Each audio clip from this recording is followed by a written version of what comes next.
Hey guys, it's Megan and Liz, and welcome back to Wedding Wednesday. So this was probably my most requested video for the series, which was a Q&A with my matron of honor. We tried to coordinate one with Paige, my maid of honor, but she's a working gal. Didn't work out. But she asked you guys if you had any questions, just like when it came to planning, all that fun stuff. So she's just gonna she's gonna take away most of this video, but I'm just gonna sit here and make pithy comments throughout. we're just gonna kick it off with some I got kind of like a lot of the same questions, and they're pretty general. One that was basically I got a lot was, what is the best way to support the bride? Which is, that's a very common question, but it's also very broad. Tell me I'm pretty. You know, like it kind of depends on like your friend that is the bride. Like Megan does a lot of things for herself, quite honestly. And there is a lot of things that you do that I know that if I try to do, you would be like, I wish I would have done it myself. Yeah. And that's just the way that you are. And it's not like insulting me or anything, but so basically like you just have to figure out like what your friend feels that she needs. So for Megan, I feel like I'm needed in the way of like just kind of talking to the girls about like events. So, you know, I was really involved in planning the bachelorette party, in planning the shower, just things like that. Just felt a little bit more like event based. Also kind of just like, I feel like you definitely affirm a lot of the things, like you confirm a lot of the things that like I think are good in my head, and I always text her and she'll be like yes or no. Like she's really helpful in that. So for me, I think that's the way you support me the most, is like you're literally there like to answer questions and talk me down from things. Because there are so many decisions that a bride has to make that for me it's been like literally you've just been like, hey, what do you think of this? Like, do you think this is good or not? I'll be like, yeah, I do. She's helping me make decisions now that towards the end I'm like, I can't make decisions. Yeah, I'll just be like, you're not gonna remember that, or like nobody's gonna think of that. Yeah. This girl says, I'm the maid of honor. Am I supposed to plan the entire bachelorette party? So in my case, I do have a co-maid of honor, matron of honor, I am, and then there's the maid of honor. So, you know, there are two like lead bridesmaids. So her and I have planned a lot together. Everything thus far, we've really just like been planning everything together. But I think in every other circumstance, I think it is the maid of honor's job to really like take the lead on the bachelorette party. So that means, you know, booking the travel, booking the restaurants, making sure that there's decor. I don't know, I would always assume more than less. You know what I mean? Like, because depending on your bridal party too, it's like you don't know how close all the girls are to each other. In this case, all the girls are really close. Yeah. So it was easy to be like, hey, we want to do this for the bachelorette party. What do you think? Like, are you in? Where I don't think that's gonna be the case. So you should assume that it's not the case and that it is your job to plan everything. And as a bride, I would 10 out of 10 suggest having two maid of honors, because like, did you enjoy it? Oh, it's been really enjoyable. Yeah. I feel like they really just like have each other to share the responsibility and like bounce ideas off of, and it's not so much on one person, which is nice. I feel like it's been nice for both of you. Yeah, absolutely. And it's like more fun. It's more fun. Yeah. It's not as like, oh my gosh, like if she isn't like this, which I feel like that's just like us talking, like, oh, she's not gonna like this. Yeah. But, you know, it's not so much like she's not gonna like this because of what I did. It's like, we are working together like for our bride, and definitely love having that partner. This next question is not really maid of honor question, but it is a great question that I think Megan needs to answer because she really nailed this. I do know that I do know the gifts. I do. Yeah. So the question, I think everybody knows them basically. Yeah. But they're great. Yeah, I wanted to talk about them because I think they're really good gifts. But. So the question is practical gifts that the bride can give the bridal party. Should you have them? I do. I have them. Yeah, I have that one right here. This one was my favorite. Satin pillowcases from Kitsch. Who doesn't love satin pillowcases? Yeah, and I just got a whole box of white ones. And they're super in right now. They're super affordable, like great little gifty to just like throw in your bag. And my link actually below, if you use it, it gets you 20% off of that. So you can get like literally 20% off your whole order if you decide to do anything from Kitsch. But I was like, satin pillowcases, I was like, yes, like everybody wants one, everybody will use one, and I love mine. Second, loopy cases. I've got one on mine. Yeah, like you guys know we're obsessed with loopy cases, but again, this I had to ruin for the girls because I wanted them to like their cases. But yeah, I just like, they come in these cute little bags and like, It's a great gift. it's a great little And gift. it's practical. We're talking practical gifts. But something Loopy that cases. people wouldn't necessarily want to spend money on Yeah. themselves, which would be a new phone case and a satin pillowcase, because you have pillowcases and you have a phone case, but spending the money to upgrade, that's where I came in.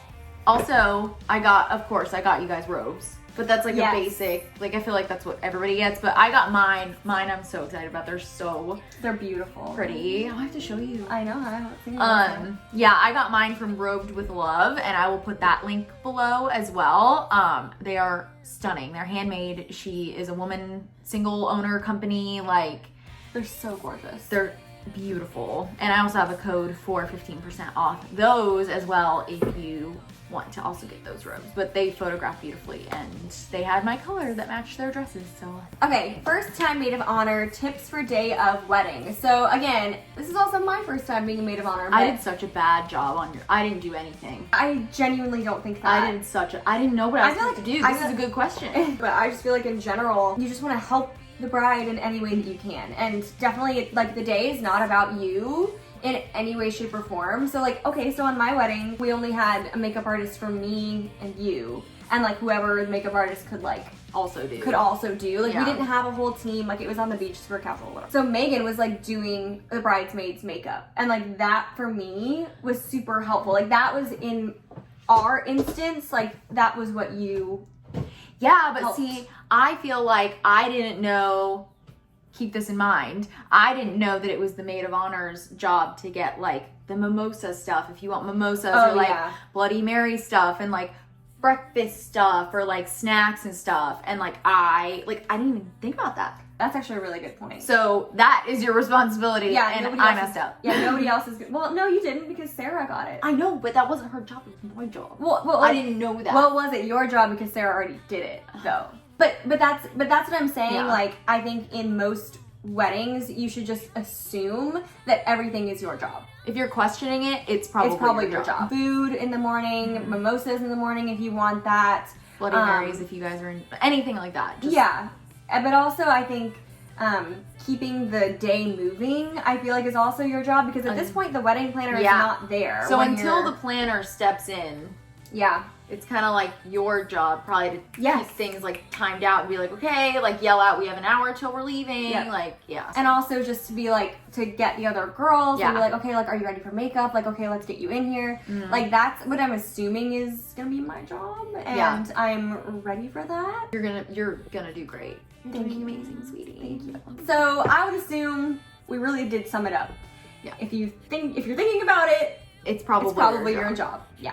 So there's been a lot of questions about this whole maid of honor, matron of honor thing. And the question is, are you both doing speeches at Megan's wedding? And the answer is yes, we are. I personally am a believer in more speeches, the better. I also believe like short, sweet, Yeah. to the point. Like no one wants to listen like to a super long speech. Make it memorable. But Megan's a very sentimental person. I am. And you told us early on that speeches were like, we're Yeah. both doing a speech. Like that's happening. And I feel like that's another thing, like our roles are equally as valued. What has been the most fun to plan? Personally, I've had the most fun planning the bachelorette party. I mean, come on, like the bachelorette party is like so fun. And that was also one of the first events that we did. I don't know if that's the case for every wedding, but it was one of the very first like group, all the bridesmaids events, so it just felt extra like, oh my gosh, it's happening. So that was really fun, and I loved making like the games. Yeah. And I actually loved that from the shower too. Yeah. So I just love like the games and like the fun, like sentimental things. So that has definitely been the most fun, I think. The hardest part,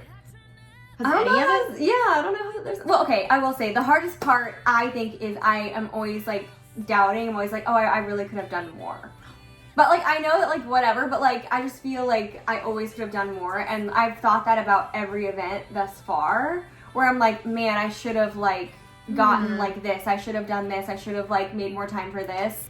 So that's been the hardest part, is like, I just feel like I'm like not like making it the absolute best it could be. I think that's a toxic trait that it is not true, like at all. So I mean, I appreciate you saying that, but I do think that, and that's been really hard, and I worry about that, like for the wedding, like oh my god, like am I gonna look back and be like, I really didn't do We're gonna do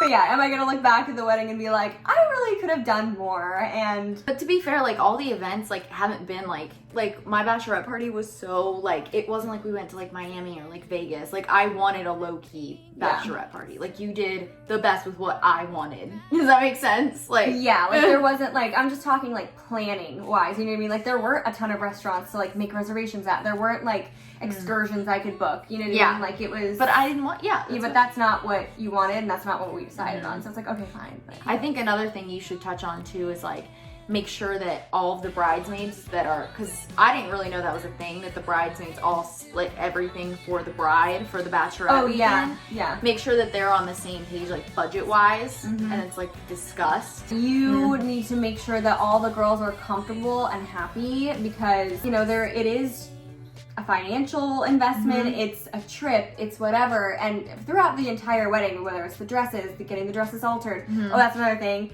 I should be the one to remind. And she has the girls to get their dresses altered because I've had to remind a few girls, and they're like, "Oh no, like I'm gonna run out of time." So definitely just think those little details. And to order the shoes. To find the shoes. Yeah. I mean, I consulted with you, obviously, on like what shoe you wanted, but like it was our job, or like Paige and I's job to like actually find the shoe. So things like that, just kind of making sure that all the rest of the girls are doing what they need to do and when they need to do it. And so that the day of the wedding, like she isn't stressed about like oh, like why doesn't so-and-so have their shoes, or oh, like they had, or so-and-so had to like rush and pay like so much more money to have their dress altered. It's like you want to avoid all of those things, and that's your job. She's basically just kind of like the mom of the group. Yeah, I think like you're just making sure everybody is doing what they should be doing on time, and like talking about the stuff no one else wants to talk about, like money and all that stuff. Tips and advice for writing your speech. So I haven't written my speech yet. No, that's okay, because I told you I wrote yours like the week before. Yeah. Because the feelings were getting excited, and like that, I'm so glad I did. Capitalize on that. Yeah. Yeah. No, it literally flowed out. Yeah. Like it was so easy. I know I'm gonna be crying so much. Like I almost don't want to put myself emotionally there. You know? Oh what I mean? yeah. It's like, oh, do it in the shower. Okay. That's where I got a lot of my ideas. Fall. Yeah. I would say tips. We touched on this earlier, but I would say keep it shorter than longer, but make it meaningful. Like I plan on, you know, not having this huge, like drawn out thing. Like I'm hoping that I can say what I need to say in a way that feels special. And also like, you have to think, you're standing in front of people, and in a way a speech is a performance, and like you don't want to just bore people with your performance, like as special as it is for them, like the whole wedding is like looking at you, and like they're wanting to be entertained, like they're at the wedding upbeat, but really though, you know what I mean? Like I know that's like not probably what a lot of people want to hear, but I mean it's true. Like whenever you go to a wedding and you hear a speech that's like really long and like, you know, not detailed, not funny, whatever, you're like, okay, cool, like let's move on to dancing or whatever. The ones that really hit you are the ones that are emotional and exciting, and I think that's what you should do. What do you think about like, because how I did mine was I addressed you and Weston separately. Yeah. Like, I don't know, like, are you planning on doing like some parts of it like together? Like that's a thing I feel like people don't talk about a lot, but I kept you and Weston very separate, because I wanted you both to feel special in your own ways. I'm probably gonna keep it separate. Yeah. And then maybe have, I don't know, like a Venn diagram, like, you know, like a little piece in the middle where it's like both of you together. Because I feel like some people like talk about like, you know, the couple. Yeah. Yeah. But I just feel like I know obviously both of you so well, so differently, so I'll probably keep it separate. Yeah. Maybe Paige will keep it together. That'll be interesting to see. We'll see. Yeah, we'll see. I'll have to consult with her. Yeah. All right, guys. Thanks for tuning in. The next Wedding Wednesday will be the last one. Will it be the rehearsal dinner, or will it be the wedding? No, I haven't decided. I'm torn between two ideas, but either way, there's one more that will be next week, and then obviously the wedding video. Ooh. So it's happening. It's happening. Wow. But yeah, she's been the best matron of honor, and so has Paige. They both just really knocked it out of the park. And I'm so excited. And I'll see you guys next week. Bye.